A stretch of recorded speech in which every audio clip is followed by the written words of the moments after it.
Hello दोस्तों। तो कैसे हैं आप सब। उम्मीद करता हूँ ठीक ही होंगे। दोस्तों, आज साइंस की हेल्प से हम ह्यूमंस ने बहुत कुछ अचीव किया है। हम लोगों से दूर बैठे हमारे रिश्तेदार हमसे फेस टू फेस बात कर सकते हैं वीडियो कॉल करके। यही नहीं, साइंस की हेल्प से हम लोगों ने ट्रांसपोर्टेशन में भी काफ़ी तरक्की हासिल की है। अर्थ पर डेली लाखों लोगों और करोड़ों रुपए का सामान एक जगह से दूसरी जगह ले जाया जाता है, जिसमें वाटर ट्रांसपोर्टेशन का भी बहुत बड़ा हाथ है। पर अटलांटिक महासागर में क्यूबा के पास जो बरमूडा ट्रायंगल का एरिया है, वहां से आज तक ना जाने कितने शिप्स और एरोप्लेन्स गायब हुए हैं। इसके पीछे क्या राज है? क्या किसी तरह की पैरानॉर्मल एक्टिविटी है? कुछ लोगों का मानना है कि ये सब किसी तरह का श्राप है। दोस्तों, आज मैं आप सभी को बरमूडा ट्रायंगल के आसपास हो रही इन घटनाओं के पीछे की साइंस से रूबरू करवाने जा रहा हूँ। दोस्तों, मेरा नाम है अक्षय और स्वागत करता हूँ आपके YouTube चैनल फैक्ट वेव पर। तो चलिए शुरू करते हैं। दोस्तों, बरमूडा ट्रायंगल का area approximately 3 lakh square kilometre है। ये एरिया 3 बड़े बड़े एरिया को मिलाकर बनाया जाता है, जो स्टार्ट होता है फ्लोरिडा से और प्यूर्टो रिको से होते हुए बरमूडा आइलैंड तक जाता है। ये जो ट्रायंगुलर एरिया बना है, इसका फिक्स एरिया तो नहीं है।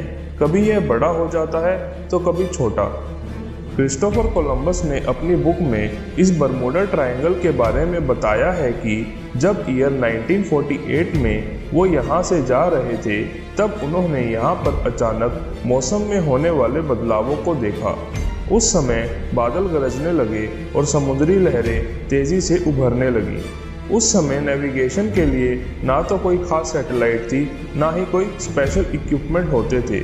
उन्हें कंपास के अकॉर्डिंग ही डायरेक्शन का पता लगाना होता था। लेकिन क्रिस्टोफर के अकॉर्डिंग उस समय जब वो इस बरमूडा ट्रायंगल में पहुंचे, तो इसके आसपास के एरिया में ही कंपास ने काम करना बंद कर दिया था। ईयर 1964 में विंसेंट ग्रेडिस ने अपनी बुक में बताया कि किस तरह ये ट्रायंगल शिप्स को गायब कर देता है, जिस वजह से इसे डेविल्स ट्रायंगल के नाम से भी जाना जाता है। अगस्त 1942 में अमेरिका के कुछ जहाज थे जिन्हें बॉम्बार्डमेंट करके वापस जाना था। तो जब वो इस ट्रायंगल के ऊपर से उड़कर जा रहे थे, तो अचानक उनका कनेक्शन रेडियो स्टेशन से टूट जाता है। उनका नेविगेशन सिस्टम फेल हो जाता है और ये जहाज कहीं गुम हो जाते हैं। जब इस जहाज को ढूंढने के लिए एक रेस्क्यू टीम भिजवाई जाती है, रेस्क्यू टीम भी जहाज की लास्ट लोकेशन पे जाने के बाद कहीं गुम हो जाती है। लेकिन ईयर 1970 में एक पायलट इस बरमूडा ट्रायंगल के ऊपर से उड़कर सही सलामत वापस आया था, जिसका नाम था ब्रूस गैर्नन। ब्रूस ने बताया कि वो बरमूडा ट्रायंगल के ऊपर से जब उड़कर आ रहे थे, तो अचानक मौसम में बदलाव हुए। एकदम से कोहरा छा गया और उन्हें कुछ भी दिखाई नहीं दे रहा था। जहाज के सभी नेविगेशन इक्विपमेंट्स भी खराब हो गए थे। इन्हें कुछ समझ नहीं आ रहा था, लेकिन इन्होंने जैसे तैसे जहाज पर अपना कंट्रोल जमाया और लगभग 3 मिनट के बाद ये उस जोन से बाहर सेफली आ गए। इन्होंने 3 मिनट में 150 किलोमीटर ट्रैवल किया। इन्हें कुछ समझ नहीं आ रहा था, लेकिन इन्होंने जैसे तैसे जहाज पर अपना कंट्रोल जमाया और लगभग 3 मिनट के बाद ये उस जोन से बाहर निकले और सेफली लैंड किया। इन्होंने 3 मिनट में 150 किलोमीटर ट्रैवल किया, लगभग 3000 किलोमीटर पर आवर की स्पीड से। इन्होंने ये स्पीड अचीव की जो किसी भी पैसेंजर प्लेन के लिए पॉसिबल नहीं है। अब सवाल आता है कि ऐसा क्या है यहाँ जो ये सब घटनाएं होती हैं। तो मैं आपको ये बता ही देता हूँ। दोस्तों, मैं आपको बता दूँ, जो भी आज तक यहाँ हुआ है वो सब नेचुरल था, कुछ सुपर नेचुरल नहीं। आइए इसके पीछे के लॉजिक समझते हैं। दोस्तों, बरमूडा ट्रायंगल का जो एरिया है, वहाँ उसके नीचे कुछ वोल्केनोज हैं। जब वोल्केनोज फटते हैं तो कुछ जहरीली गैसें निकलती हैं, जिसमें से मेनली मीथेन गैस निकलती है।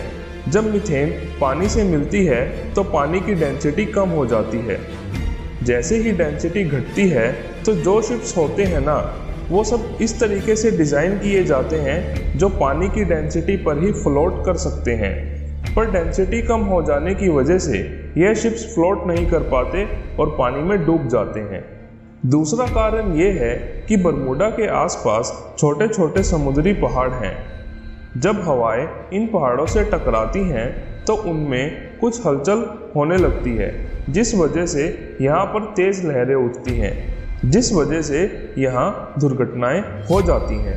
शिप्स के डूब जाने का एक और रीज़न जो यहाँ पाया गया है वो ये है कि समुंदर के अंदर भी पहाड़ियाँ होती हैं जिन्हें रिज कहा जाता है। शिप्स इन रिज से जाकर टकरा जाती हैं और इम्बैलेंस हो जाने की वजह से ये शिप्स डूब जाती हैं। एरोप्लेन के क्रैश होने का एक रीज़न ये भी है कि बरमूडा ट्रायंगल के ऊपर हेक्सागोनल क्लाउड्स पाए जाते हैं। इन हेक्सागोनल क्लाउड्स में एयर की स्पीड बहुत ही ज़्यादा होती है। यहाँ पर एरोप्लेन एक बार फंस जाए तो निकलना बहुत मुश्किल है। यही रीज़न है कि यहाँ अंदर जाने के बाद एरोप्लेन की स्पीड इतनी क्यों बढ़ जाती है। दोस्तों, आज जब हमारे पास रडार और सोनार जैसी टेक्निक्स आ गई हैं तो शिप्स आसानी से इन डिफ़िकल्टीज़ को ओवरकम कर लेती हैं और आज हज़ारों शिप बरमूडा ट्रायंगल के ऊपर से निकल भी जाती हैं। दोस्तों, अगर इस वीडियो से आपको कुछ सीखने को मिला हो तो इस वीडियो को लाइक कर देना और चैनल को सब्सक्राइब कर लेना ताकि हमारी आने वाली हर वीडियो की अपडेट आपको मिलती रहे। Thank you.